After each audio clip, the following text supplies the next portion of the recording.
La journée commença comme une autre, sans que rien laissât prévoir qu'elle serait exceptionnelle. Au contraire, il y eut dans l'air, au début, comme dans la personne de Dominique, une légèreté, une mollesse prometteuse de convalescence. On était le 3 mars. Elle ne le sut pas tout de suite, parce qu'elle oublia d'arracher la feuille du calendrier. Ce n'était pas encore le printemps, mais déjà, le matin, quand ailleurs les volets étaient encore clos, elle ouvrait sa fenêtre toute grande, guettait les chants d'oiseaux, le bruit de la fontaine dans la cour du vieil hôtel voisin. L'air frais, un peu humide, avait un goût qui rappelait le marché plein de légumes dans une petite ville et faisait désirer les fruits. Elle pensa vraiment à des fruits ce matin-là, à des prunes exactement. C'était un souvenir d'enfant, dans une ville qu'elle avait habitée. Elle ne savait plus laquelle. Un marché qu'elle avait traversé avec son père en grande tenue. Elle était endimanchée, en robe blanche toute raide d'amidon. Le général la traînait par la main. Elle voyait briller son sabre dans le soleil. Des deux côtés, de véritables murailles de prunes défilaient. L'air sentait la prune à tel point que cette odeur la poursuivait dans la vaste église où elle assistait à un tédéum. Les portes de l'église étaient restées ouvertes. Il y avait beaucoup de drapeaux. Des hommes en civil portaient des brassards. C'était curieux. À tout moment maintenant, elle était saisie de la sorte par un souvenir d'enfance, et elle s'y complaisait. Il lui arrivait même, comme ce matin-là, de penser de la même façon que quand elle était petite fille. Ainsi, le soleil se levait chaque jour un peu plus tôt. Chaque soir, on allumait les lampes un peu plus tard. Alors, Dominique se dit, comme si c'était une certitude, « Quand on pourra dîner le soir sans lumière, je serai sauvée. » C'était, jadis, sa conception de l'année. Il y avait les mois, longs et sombres comme un tunnel, pendant lesquels on se mettait à table sous la lampe allumée, et les mois qui permettaient de se promener au jardin après le repas du soir. Sa mère, qui croyait que chaque hiver était son dernier hiver, ne comptait pas tout à fait de la même façon. Pour elle, c'était le mois de mai qui constituait l'importante étape. Nous serons bientôt en mai, et tout ira mieux. Ainsi, ce matin-là, comme les autres, vivait-elle moitié dans la réalité présente, moitié avec des images d'autrefois.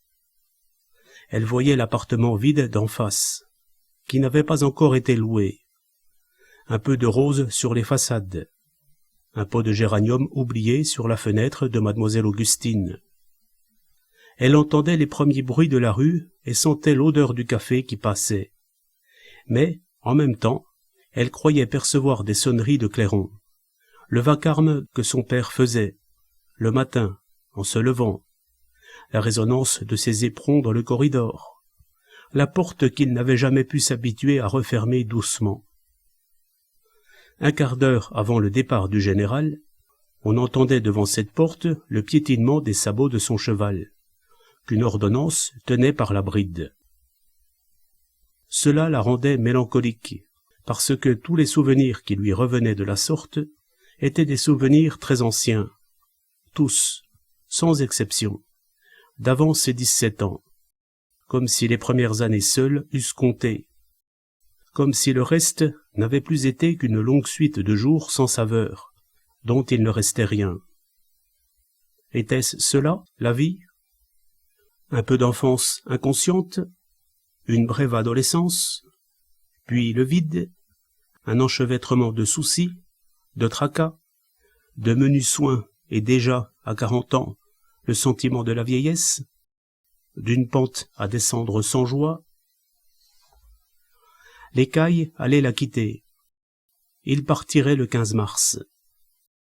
Ce n'était pas Albert Caille qui le lui avait annoncé. Il savait que cela lui ferait de la peine, et il n'osait pas faire de la peine. C'était chez lui une lâcheté. Il avait envoyé Lina. Ils avaient chuchoté, comme toujours dans ces circonstances-là.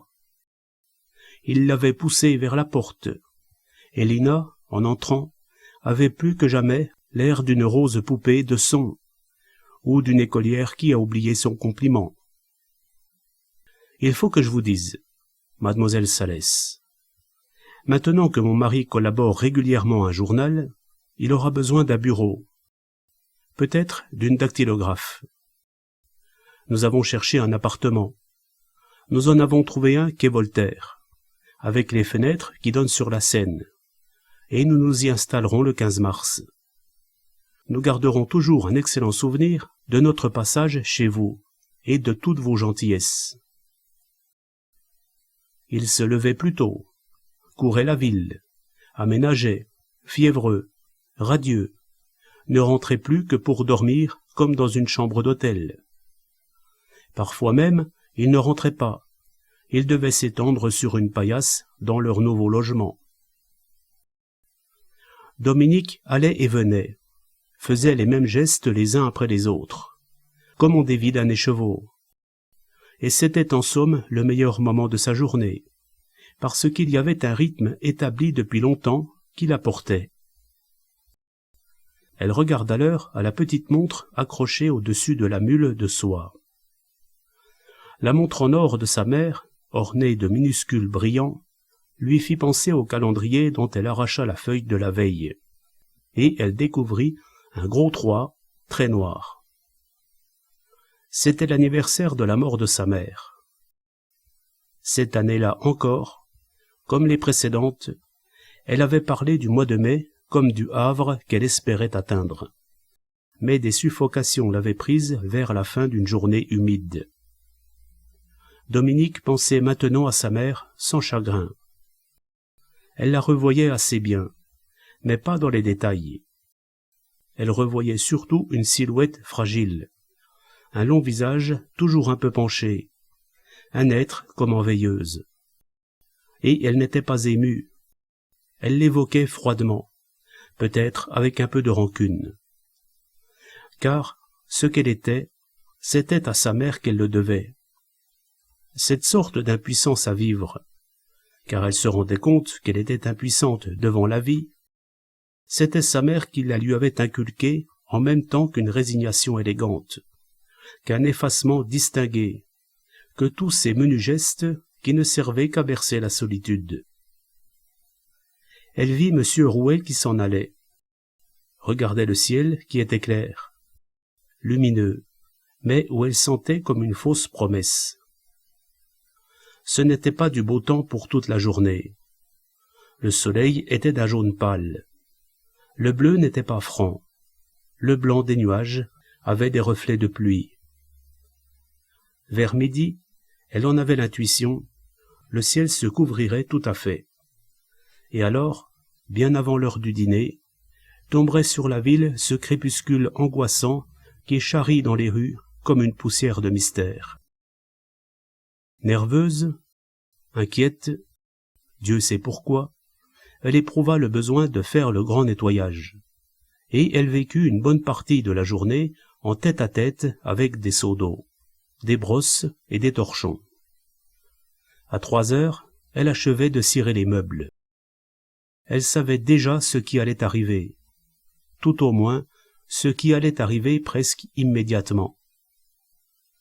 Quand elle n'aurait plus rien à faire, quand, d'un geste rituel, elle poserait sur la table la corbeille au bas, quand la lumière commencerait à se plomber, une angoisse qu'elle avait appris à connaître s'emparerait d'elle. N'était-ce pas de la même façon que cela se passait pour M. Rouet, dans son étrange bureau de la rue Coquillière? Et l'appel était plus impérieux les jours de pluie, quand le soir tombait plus vite et que des luisances équivoques donnaient un autre visage à la rue. Lui aussi, alors, devait résister, croiser et décroiser les jambes, dominer le frémissement de ses doigts. Lui aussi se levait avec honte et disait d'une voix qui n'était pas tout à fait la sienne, « Il faut que je passe à la banque, Bronstein. » Si ma femme téléphonait, il se glissait dans l'escalier. Il allait, pris de vertige, vers les rues les plus étroites, les plus sales, celles où les coins d'ombre ont une odeur de vice, et il se frottait aux murs humides. Elle se versa une tasse de café, beurra une tartine, comme si cela allait la retenir. Elle était à peine assise à nouveau. Elle allait introduire l'œuf de bois verni dans un bas, quand l'appel devint irrésistible, et elle s'habilla en évitant de se voir dans le miroir. Dans l'escalier, elle se demanda si elle avait fermé sa porte à clé. De tout temps, au moindre doute, elle serait remontée. Pourquoi, ce jour-là, ne le fit-elle pas? Elle attendit l'autobus, resta debout sur la plateforme, entre de dures silhouettes d'hommes qui sentaient le tabac. Mais cela ne commençait pas encore. Cela ne commençait que beaucoup plus loin, suivant des règles invariables. Elle descendit place Clichy. Il ne pleuvait pas, et cependant il y avait un voile autour des becs de gaz, un halo devant les vitrines éclairées. Tout de suite, elle entra dans une nouvelle vie, où les vastes enseignes lumineuses étaient des points de repère. 10 fois, davantage peut-être, elle était venue de la sorte, menue, les nerfs tendus, et chaque fois sa démarche était la même. Elle marchait vite, sans savoir où elle allait. À chaque instant, elle avait envie de s'arrêter, par honte. Elle feignait de ne rien voir autour d'elle, et pourtant elle happait comme une voleuse la vie qui coulait à ses côtés. 10 fois, elle avait fui sa chambre, à cette heure si calme que le calme lui pesait comme une angoisse. 2 ou 3 fois, elle était allée, du même pas, dans le quartier des Halles, dans ces ruelles où elle avait suivi M. Rouet. Mais le plus souvent, c'était ici qu'elle venait rôder, avec des regards avides de mendiante. Furtive, consciente de sa déchéance, elle se frottait à la foule qu'elle reniflait. Déjà, des rites s'étaient établis, à son insu. Elle traversait toujours la place au même endroit, tournait à tel coin de rue, reconnaissait l'odeur de certains petits bars, de certaines boutiques, ralentissait le pas à certains carrefours, dont l'haleine était plus forte que celle des autres. Elle se sentait si misérable qu'elle aurait été capable de pleurnicher en marchant. Elle était seule, plus seule que n'importe qui. Qu'arriverait-il si elle venait à tomber au bord du trottoir? Un passant buterait sur son corps, quelques personnes s'arrêteraient, on la porterait dans une pharmacie et un agent tirerait un calepin de sa poche. Qui est-ce? Personne ne saurait. Est-ce qu'aujourd'hui encore elle apercevrait Antoinette? Elle avait fini par la retrouver. C'était pour la retrouver que, les premières fois, elle était venue errer dans le quartier. Mais pourquoi son regard plongeait-il dans toutes ces bouches tièdes que sont les couloirs d'hôtel? Près de certaines portes, des femmes attendaient. Dominique aurait voulu ne pas les regarder, mais c'était plus fort qu'elle. Certaines étaient lasses, à bout de patience. D'autres la regardaient dans les yeux, placides, avec l'air de dire « Qu'est-ce qu'elle me veut, celle-là ?» Et il semblait à Dominique qu'elle reconnaissait à leurs pas, à quelque chose de furtif, de gêné, les hommes que le désir poussait vers un de ces corridors. Il la frôlait aussi. Plusieurs fois, dans l'obscurité, entre 2 vitrines ou entre 2 réverbères, on s'était penché sur elle pour découvrir son visage. Et elle ne s'était pas indignée. Elle avait frémi. Puis elle avait marché un bon moment sans rien voir, comme si elle eût les yeux fermés. Elle était seule. Antoinette se moquait d'elle. C'était arrivé une fois. Cela allait peut-être arriver aujourd'hui encore. Certains soirs, Dominique l'apercevait, solitaire, dans une brasserie de la Place Blanche, tressaillant chaque fois que la porte s'ouvrait ou que retentissait la sonnerie du téléphone. Il ne venait pas. Il la laissait attendre, des heures durant. Elle achetait un journal du soir, ouvrait son sac pour y prendre sa boîte à poudre, son bâton de rouge. Ses yeux avaient changé. S'ils étaient encore habités par la même fièvre, il y avait de l'inquiétude dans celle-ci, peut-être de la lassitude. Mais aujourd'hui, il était là. Ils étaient 4 autour d'un guéridon, 2 hommes et 2 femmes. Exactement comme le soir où Antoinette avait poussé le coude de son amant en lui désignant la vitre d'un mouvement du menton. « Regarde !»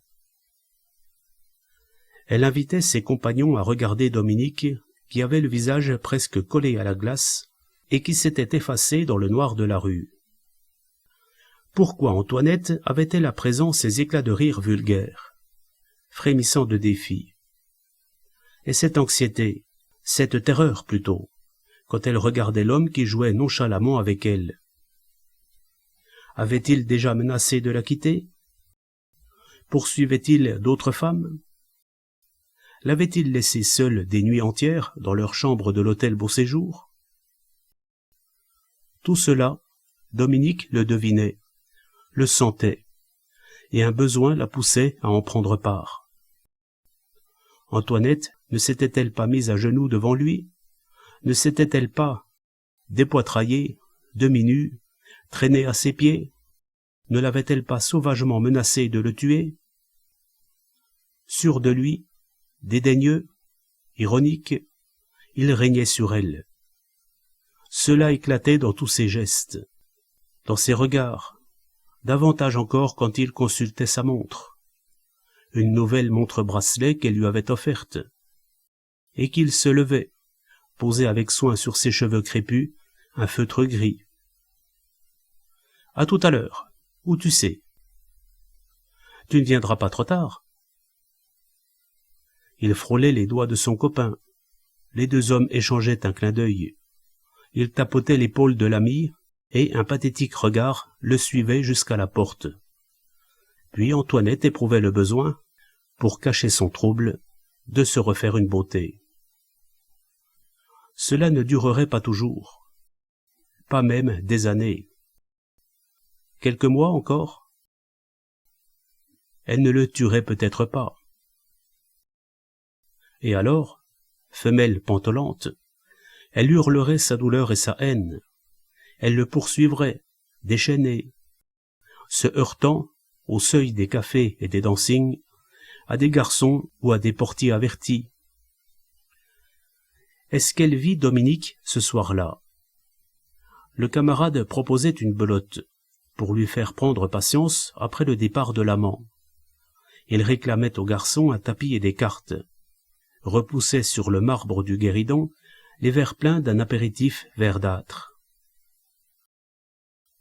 Dominique marchait à nouveau, frôlait les murs de son épaule, repoussait le souvenir qui lui revenait des 2 rangées de prunes dans les paniers, d'une cathédrale aux portes grandes ouvertes d'où jaillissait un tédéum. L'appartement était vide, absolument vide. Faubourg Saint-Honoré. L'unique bûche était éteinte depuis longtemps. Il n'y aurait rien, que l'air refroidi, pour l'accueillir à son retour. Même les femmes qu'elle voyait debout, à la porte des hôtels, devaient être moins seules. Même ces hommes qui hésitaient avant de les accoster. Tout vivait autour d'elle, et il n'y avait rien que son cœur à battre à vide, comme un réveil matin oublié dans une malle. Encore quelques semaines. Il y aurait du soleil à pareille heure. La nuit ne viendrait que plus tard, après dîner, des nuits apaisantes. Où était-elle? Un peu plus tôt, elle avait reconnu les fenêtres de l'hôtel Beau Séjour. Et maintenant elle descendait une rue en pente, très sombre, où les autobus et les voitures ne passaient pas. Elle regardait un cordonnier dans son échoppe, frôlait une ombre qu'elle n'avait pas vue. La tête lui tournait. Elle avait peur. Sa peur grandissait soudain si fort qu'elle avait envie de crier. Quelqu'un s'était approché d'elle. Quelqu'un qu'elle ne distinguait pas marchait à sa hauteur. La touchait. Une main d'homme, saisissait son bras. On lui parlait. Elle ne comprenait pas les mots. Tout son sang se retirait et elle était sans défense, sans réaction. Elle savait. Elle avait une conscience nette de ce qui lui arrivait. Et le plus extraordinaire, c'est qu'elle acceptait d'avance. Est-ce que, de tout temps, elle avait prévu qu'un jour, elle marcherait ainsi dans l'obscurité d'une rue, au même pas qu'un inconnu? Avait-elle vécu cela en rêve? Était-ce seulement de l'avoir vue, d'avoir suivi Antoinette, d'avoir écarquillé les yeux au moment où deux silhouettes d'un même mouvement s'enfoncent dans la lueur trouble d'un corridor? Elle était sans étonnement. Elle subissait. Elle n'osait pas regarder l'homme, et elle remarquait une forte odeur de cigare refroidi. Déjà, elle avait franchi un seuil. Il y avait, à droite, un œil de bœuf vitré, et, derrière, un personnage en bras de chemise, une cafetière bleue sur un réchaud à gaz. Qu'est-ce qu'il avait dit? Il avait passé un bras velu, tendu une clé qu'elle n'avait pas prise. Et pourtant, elle était maintenant dans l'escalier. Elle montait. Elle ne devait plus respirer. Son cœur ne battait plus. Elle montait toujours. Il y avait un tapis sous ses pieds, une lampe en veilleuse. Elle percevait un souffle chaud dans son dos. Une main, la touchait à nouveau, montait le long de sa jambe, atteignait la peau nue au-dessus du bras. Alors, haletante, comme elle atteignait l'étage, elle se retourna, vit d'abord un chapeau melon, un banal visage d'homme entre deux âges. Il souriait. Il portait une moustache roussâtre. Puis son sourire s'effaçait, et elle avait conscience qu'il était aussi étonné qu'elle. Elle se raidissait. Elle était obligée de le repousser des deux bras pour se frayer un passage dans l'escalier qui l'obstruait de sa masse. Elle courait, croyait courir à une vitesse folle. Il lui semblait que la rue était très loin, que jamais elle ne retrouverait les trottoirs, les boutiques éclairées et les gros autobus rassurants. Lorsqu'elle s'arrêta, elle se trouvait dans la cour de la gare Saint-Lazare, à l'heure la plus grouillante, quand tous les employés et ouvriers de Paris se précipitent en courant vers les trains de banlieue. Machinalement, elle regardait encore derrière elle, mais on ne l'avait pas poursuivie. Elle était seule, bien seule, prise de vertige au milieu des gens pressés qui la bousculaient. Alors, à mi-voix, elle balbutia. C'est fini. Elle n'avait pas encore pu dire ce qui était fini. Vide de substance, elle se remettait en marche. Sa bouche avait un goût de cigare refroidi. Elle portait sur elle l'odeur de cet escalier d'hôtel, de ce couloir où elle avait entrevu dans la pénombre le tablier blanc d'une servante indifférente. C'était cela. Ma pauvre Nick. Elle était lucide, terriblement lucide. Mais oui, c'était fini. À quoi bon? Elle n'avait même plus besoin de hâter le pas. C'était fini, bien fini. Et comme cela avait été peu de choses, on imagine que la vie... Second trimestre, encore un mot de son enfance. on parlait du second trimestre comme une étape interminable. Le trimestre avant les vacances de Pâques. Pendant tout un temps, c'est trop long, les jours n'en finissent pas. Les semaines sont une éternité avec le sommeil du dimanche tout au bout. Puis, soudain, plus rien. Des mois, des années, des heures, des jours mélangés, un fatras. Rien qui surnage. Allons, c'est fini. Elle pouvait s'attendrir sur elle-même. C'était fini. C'était fini, ma pauvre Nick. Tu n'as pas fait cela, tu ne le feras pas, et tu ne deviendras pas non plus une pauvre fille comme mademoiselle Augustine. Dommage qu'Antoinette ne t'ait même pas regardé aujourd'hui. Les trottoirs familiers, la maison où elle est entrée tant et tant de fois, la boutique des Hauts-de-Balle, le magasin Sutton où l'on vend des malles en osier pour les gens qui partent en voyage. Un peu plus haut dans la rue, il y a une fleuriste. Et Dominique dépasse sa maison. La pluie a commencé à tomber. Des gouttes font de longues traînées obliques sur la vitrine. Donnez-moi des... Elle aurait voulu des marguerites. Le mot vient de lui monter naturellement aux lèvres. Mais elle a beau regarder autour d'elle, elle ne voit pas de marguerites comme celles qu'elle arrangeait dans un vase en pensant à Jacques Améreau. « Des quoi, madame ?»« Pas madame, mademoiselle. »« Jacques Améreau. La vieille madame Améreau qui... »« Des roses, beaucoup de roses. » Pourvu qu'elle ait assez d'argent sur elle. Elle paie. C'est la dernière fois qu'elle compte des billets, des pièces. Pourvu que l'écaille ne soit pas rentrée. Elle ne leur en veut pas, mais ils lui ont fait de la peine.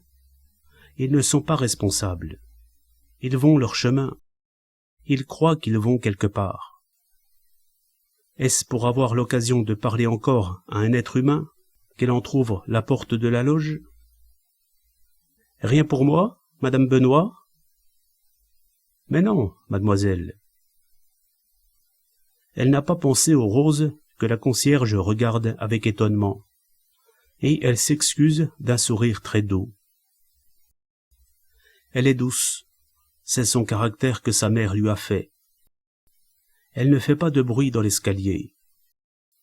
On lui a appris à monter sans bruit, à ne pas déranger les gens, à s'effacer.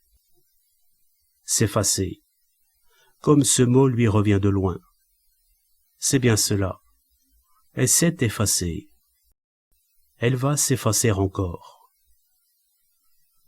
Avant de fermer les rideaux, elle observe une dernière fois les fenêtres d'en face. Lève un peu la tête. Voit madame Rouemer dans sa tour. La tour prend garde. Ses yeux se mouillent. Elle tourne le commutateur. Et, debout devant la glace, elle se regarde. Elle n'était pourtant pas encore une vieille fille. Elle dégrafe sa robe. La glace disparaît parce qu'elle a ouvert l'armoire. Elle possède encore une longue chemise de nuit ornée de points de Valenciennes. Une chemise de nuit à laquelle elle a travaillé pendant des mois, dans le temps. Pour quand tu te marieras. Il lui reste un flacon d'eau de Cologne ambré dans un tiroir. Dominique a un pauvre petit sourire. Elle se presse un peu, parce qu'elle sent naître en elle comme des révoltes. Elle commence à se demander si personne n'est responsable de... Le tube. Où est le tube? Elle l'a acheté 3 ans plus tôt, alors que des migraines la tenaient éveillée toute la nuit. Elle n'en a pris qu'une fois. Tiens, elle a justement fait ce matin le grand nettoyage. La chambre sent le propre. Les meubles luisent. Elle compte les comprimés qu'elle laisse tomber dans un verre d'eau. 8, 9, 10, 11. Est-ce que cela suffira? Si pourtant elle voulait... Si... Non, plus maintenant qu'elle sait. Mon Dieu, je vous en supplie, faites que... Elle a bu. Elle se couche. Sa poitrine se serre un peu, à cause de l'amertume du médicament. Elle a répandu l'eau de Cologne sur le lit, et, une fois étendue, elle arrange les roses autour d'elle. D'une de ses petites camarades, qui était morte et qu'on avait ainsi entourée de fleurs, les mères disaient en pleurant, « On dirait un ange ». Est-ce que la drogue agit déjà? Elle ne remue pas, n'éprouve aucune envie de remuer. Elle qui a toujours eu horreur de rester couchée. Elle entend tous les bruits de la rue, guette le vacarme des autobus, leur grincement, quand ils changent de vitesse au bas de la pente. Elle voudrait entendre encore une fois la sonnerie de chez Audebal. Voilà qu'elle a oublié quelque chose. Elle a oublié le principal, et il est trop tard. Antoinette ne saura pas. Elle aurait tant voulu. Qu'est-ce qu'elle aurait voulu? À quoi pense-t-elle? Elle est malade. Non, c'est seulement sa langue qui devient plus épaisse, qui enfle dans sa bouche. Mais cela ne fait rien. Cela ne fait pas mal. Cela ne fait pas mal, ma chérie. Qui est-ce qui disait cela? Sa mère. Oui, c'était sa mère, quand elle s'était fait un bobo et qu'on lui mettait de la teinture d'iode. Non, cela ne faisait pas mal. Est-ce que Jacques Améro a eu mal? Où est-elle allée? Elle est allée chercher quelque chose, quelque part, très loin. Oui, c'est déjà très loin. Est-ce qu'elle a trouvé? Elle ne sait plus. C'est ça qu'elle ne sache plus. Toute la famille sera bien attrapée. À Toulon, la dernière fois, elle ne les aimait pas. Qu'est-ce qu'ils lui ont encore fait? Elle a oublié. C'est peut-être parce qu'ils sont partis et qu'ils l'ont laissée toute seule. Il ne semblait pas la voir. La preuve qu'il ne la voyait pas, c'est qu'il disait « Tu n'as pas changé, Nick ». Qui est-ce qui l'appelle Nick? Elle est toute seule. Elle a toujours été toute seule. Peut-être que, si on lui donnait 16 gouttes du médicament qui est sur la table de nuit, pourquoi Antoinette reste-t-elle derrière la porte au lieu de venir verser les gouttes? Tu es une petite sotte, Nick. Tu te rappelles qu'on t'a toujours traité de petite sotte? Tu te faisais des idées, et tu oubliais le principal. Tu as déjà oublié que tu n'avais pas averti Antoinette. Elle est là-haut, dans le café. Elle joue à la belote. Tu n'as même pas pensé que les roses allaient sentir mauvais. Les fleurs sentent toujours mauvais dans une chambre où il y a un mort. Quand les cailles rentreront, ils ne sauront pas. Ils croiront que la maison est comme toujours. Peut-être remarqueront-ils seulement qu'on n'entend pas ton habituel trottinement de souris, mais cela leur est égal. Ils se déshabilleront, ils se coucheront, ils se colleront l'un contre l'autre, et on entendra des soupirs. Personne ne les entendra. Le matin, peut-être. Albert Caille aura peur. Ils chuchoteront. Il dira à Lina, « Vas-y, toi !» Il la poussera.